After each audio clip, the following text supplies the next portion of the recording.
Saudações a todos, meu nome é F. Farias, eu sou professor e filósofo.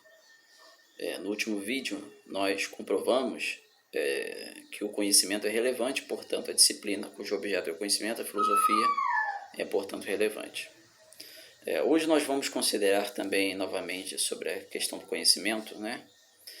Dado que o conhecimento é relevante, sua disciplina portanto é relevante, nós questionaremos sobre como obter o conhecimento do fato, isso é, a verdade. Porque pode-se obter um tipo de conhecimento que não seja, que seja um equívoco, que não seja verdade, que seja falso, né? Então, portanto, nós poderíamos denominar esse conhecimento de conhecimento falso. E aquele conhecimento correto de conhecimento verdadeiro, né? E dada a relevância do conhecimento que nós vimos na última aula, é importante também nós sabermos como obter conhecimento a fim de evitarmos os equívocos, que são os conhecimentos falsos, e podermos obter de fato o conhecimento verdadeiro. Essa questão ela é tratada por uma subdisciplina da filosofia chamada epistemologia, que justamente trata do modo como se obtém conhecimento, incluindo de conhecimentos também falsos, equívocos, né? Ok? Então é sobre epistemologia. Há várias, né, filosofias, né, correntes, né, métodos de obtenção de conhecimento, né? Algumas são interexcludentes entre si, outras podem ser combinadas, ok? Uma delas, muito conhecida, né, surgida já no século XX, né, com a influência do psicólogo William James, teve muita influência também, interinfluência com o funcionalismo, né, que é uma escola de psicologia, que é o pragmatismo, né? Pelo pragmatismo, o pragmatismo admite o que muita gente admite, muitos filósofos e pensadores admitem, né? Que é verdade, que não é nem toda a questão é totalmente fácil obter, descobrir a verdade, né? Obter um conhecimento verdadeiro.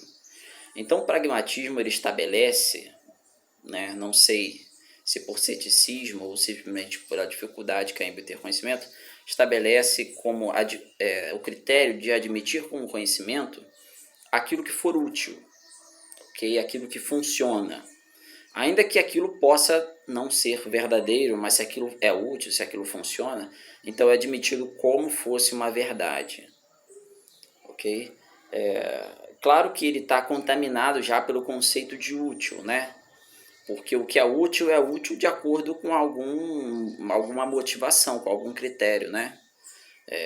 O que é útil para se matar alguém, se assassinar alguém, é útil de uma forma. Já o que é útil para ajudar alguém, para fazer o bem, já é útil de outra forma. Então esse conceito de útil é subjetivo, ok? Mas admite-se de maneira genérica aquilo que nós temos como útil, como temos como bom, também envolve o conceito de bom, admite-se como verdade aquilo que, portanto, é útil nesse sentido. Temos também o niilismo também, que é a filosofia vigente atual, surgiu com o filósofo alemão Friedrich Nietzsche, o niilismo que diz basicamente que o mundo não tem sentido.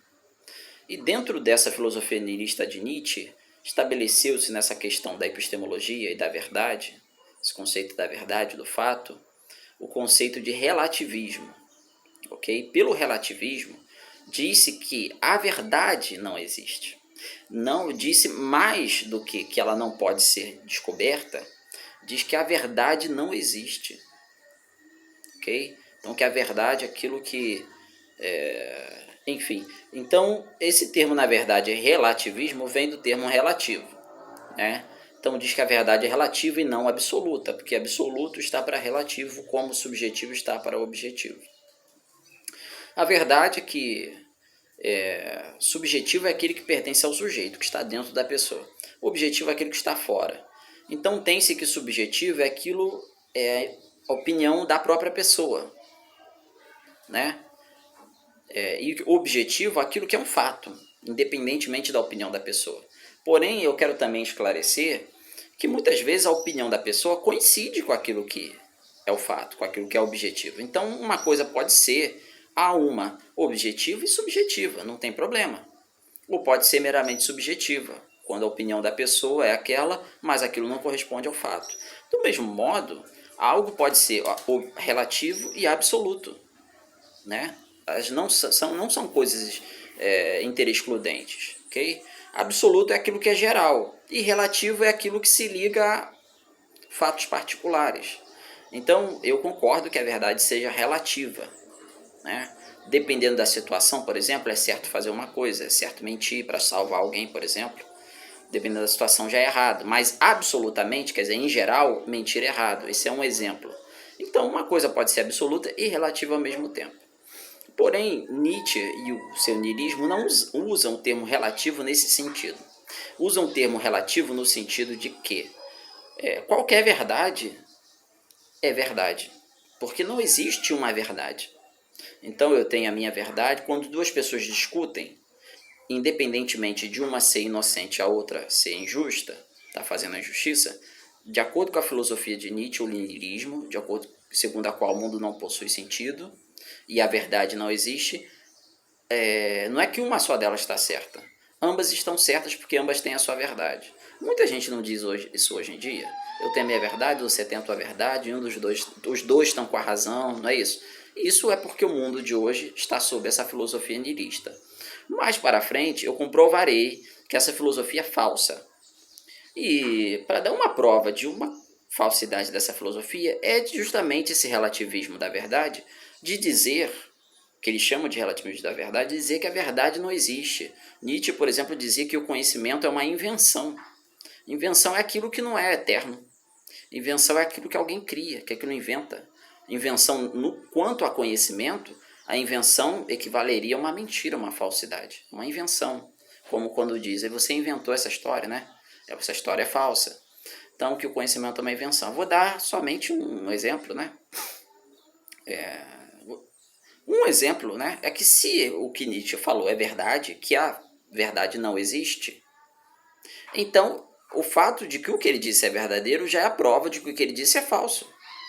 Porque se é verdade que a verdade não existe, então está comprovado que pelo menos uma verdade existe, que a verdade não existe. Então como que a verdade não existe? Se é verdadeiro que a verdade não existe? Já não seria verdadeiro, seria falso. Mas o contrário disso também já não poderia ser verdadeiro se a verdade não existe. Porque o contrário disso também, se fosse verdadeiro, seria uma verdade. Então é impossível, até em teoria, que a verdade não exista. Você pode não descobrir a verdade, você pode se equivocar. Mas que a verdade existe, existe. Uma coisa, por exemplo, existe ou não existe, né? Eu, por exemplo, eu posso estar enganado que eu exista, né? Em teoria. Mas ou eu existo ou não existo. Então a verdade existe. A verdade é que ou eu existo, caso eu exista, que eu exista, ou que eu não exista, caso eu não exista. Então a verdade existe sim, né? Então, mas é uma filosofia que trata sobre epistemologia e sobre a verdade, assim como o pragmatismo. Mas o que? E também tem aquilo que eu utilizo, né?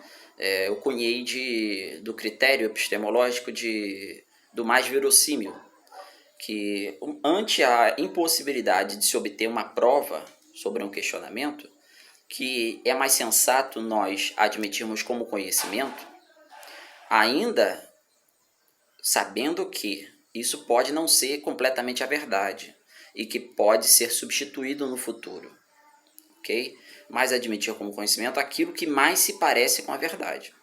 Esse critério, é chamado critério, que eu cunhei de critério do mais verossímil. Ele se parece com o pragmatismo, ok? Mas ele, diferentemente do pragmatismo, não admite aquilo que é mais útil para o interesse da pessoa, do filósofo, né? Mas sim aquilo que mais se parece com a verdade, independentemente de ser trazer benefício para a pessoa ou não, de ser mais útil ou não. Aquilo que mais se parece com a verdade, uma vez que você, supondo que você não possa obter o conhecimento daquilo, ou você suspende o juízo, como os céticos ensinavam, ou você admite aquilo que é mais verossímil, né? Se você suspender o juízo, então você não vai ter os benefícios daquilo que é mais verossímil. Porque aquilo que é mais verossímil pelas evidências, porque traz resultados positivos. Você não pode provar que aquilo é fato. Você não pode provar que as causas são aquelas que você aplicou. Mas pelo menos quando você aplica aquelas causas, coincidentemente, ou por serem mesmo as causas, o que não dá para saber, você obtém aqueles bons resultados. Eu penso ser mais sensato. Portanto, adotar esse critério do mais verossímil quando não se pode obter a prova daquilo, ok? E prefiro ele, inclusive, ao pragmatismo, porque ele é mais comprometido com a verdade que o pragmatismo. O pragmatismo é mais comprometido com os interesses egoístas, pessoais do filósofo, né? Do pensador e da pessoa em geral. Será que é possível conhecer a verdade? Já que o conhecimento é relevante, nós fazemos essa pergunta. E será que é possível obter a verdade? Se é possível em qualquer questão ou somente em algumas questões e outras não? Ou será que não é possível conhecer a verdade, ter uma prova de alguma coisa em nenhuma questão? Essas perguntas, elas são cristalizadas na história da filosofia por duas vertentes, por duas posturas epistemológicas dentro da filosofia, muito antigas, milenares, como a filosofia. Duas posturas epistemológicas chamadas dogmatismo e ceticismo. Nós continuaremos essa aula no próximo vídeo.